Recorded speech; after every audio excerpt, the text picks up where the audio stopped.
Hi everyone, and welcome back to Glow with K-Beauty. I'm Jody, your skincare-obsessed host and fellow explorer on this journey to glowing, healthy skin. Each week, we dive into the latest trends, timeless rituals, and must-know secrets behind Korean beauty, and today is no exception. Now, I won't keep you waiting. Joining me today are our two brilliant K-Beauty freelance journalists. They're on the ground in Seoul, bringing us expert insights, product reviews, and the kind of skincare know-how that only comes from living it every day. Welcome back! In today's episode, we're diving into dermatologist-approved skincare tips that you can do easily at home without spending a fortune. Healthy, glowing skin doesn't always require expensive treatments or fancy products. In fact, many Korean dermatologists emphasize the importance of simple, consistent routines using affordable ingredients you may already have. Whether you're struggling with dryness, dullness, breakouts, or just want to upgrade your skin health, today's expert-backed methods will guide you step by step. From proper cleansing and moisturizing to DIY soothing masks and gentle exfoliation, we'll show you exactly how to care for your skin in a smart and budget-friendly way. Get ready to transform your skincare routine with these practical, science-based tips, straight from the experts.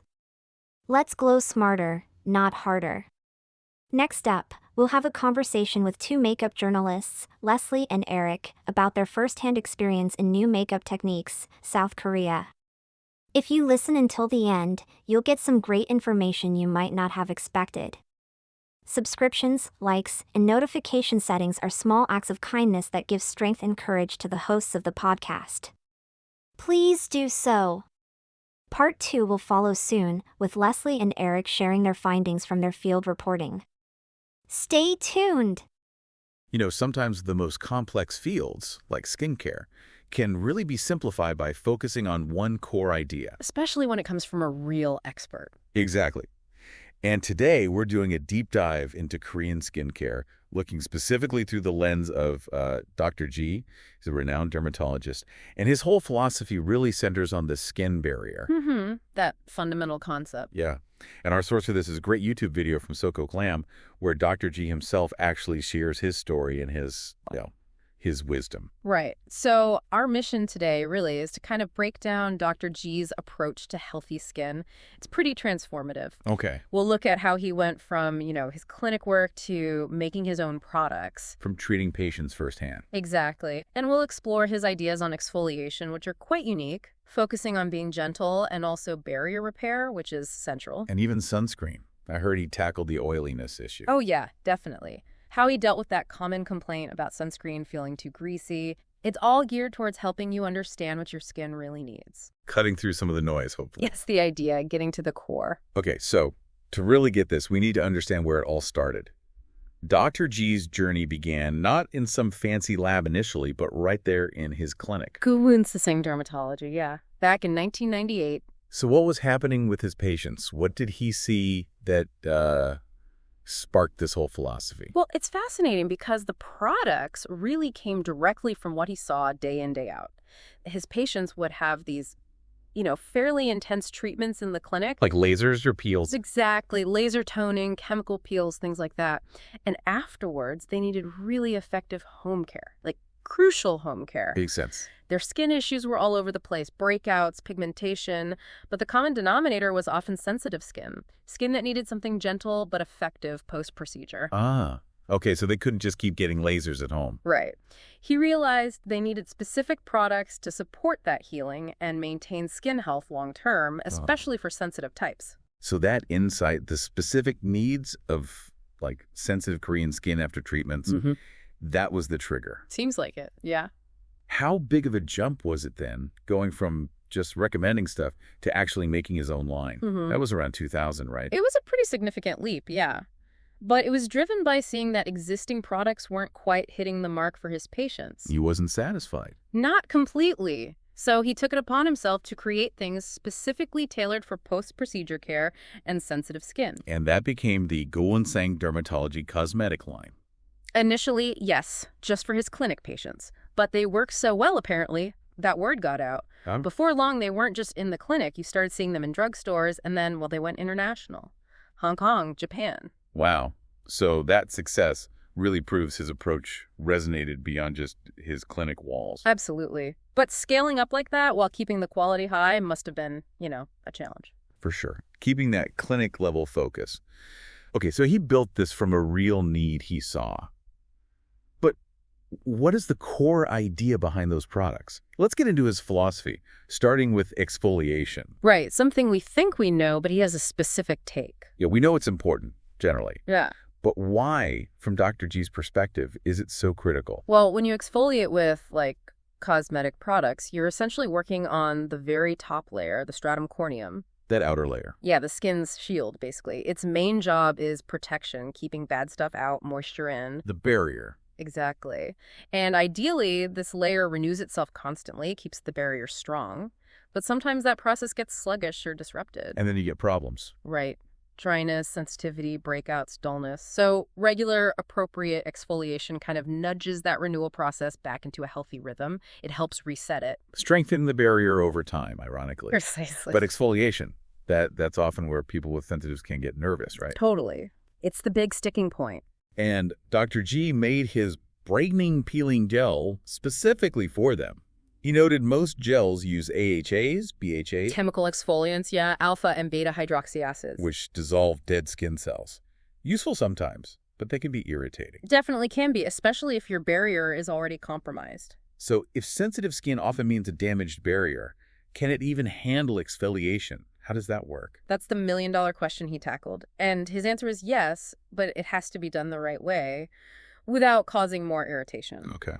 His brightening peeling gel uses what's called a gommage-type mechanism. Think of it less like dissolving and more like, gentle rolling. Rolling. Yeah, it has these soft cellulose particles. They gently ball up on the skin, picking up the dead skin cells and melting them away, but without harsh chemicals or physical scratching. Ah, so it's physically lifting them, but very gently. Exactly. Super gentle. And that's key because sensitive skin needs that renewal to happen in a healthy way to rebuild its barrier.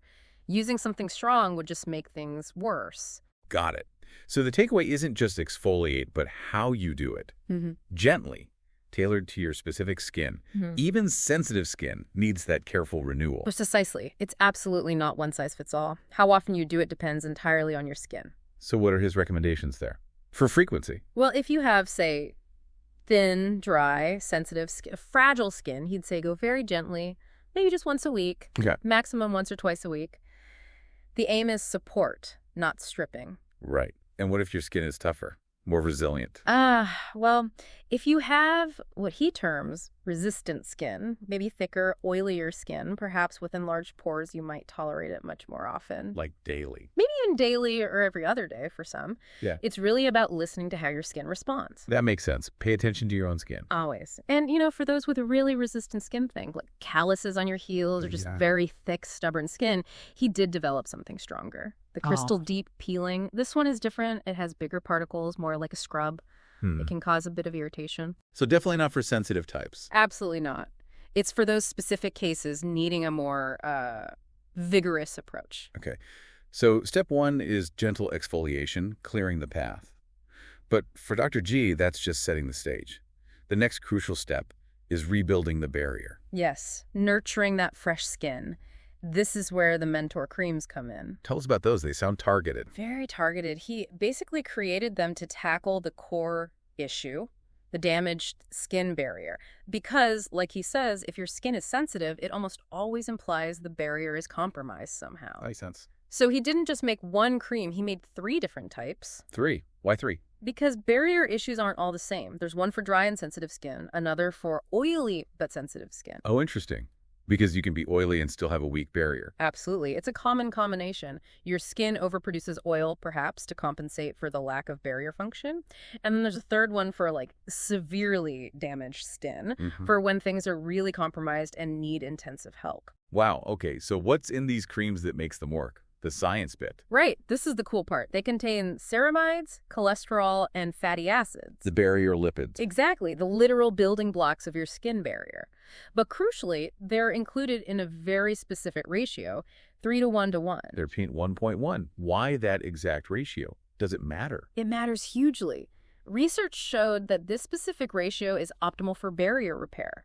Think of skin cells as bricks and these lipids as the mortar holding them together. Okay. Getting that 3.1.1 ratio right provides the mortar in the proportions your skin naturally uses, helping it rebuild effectively.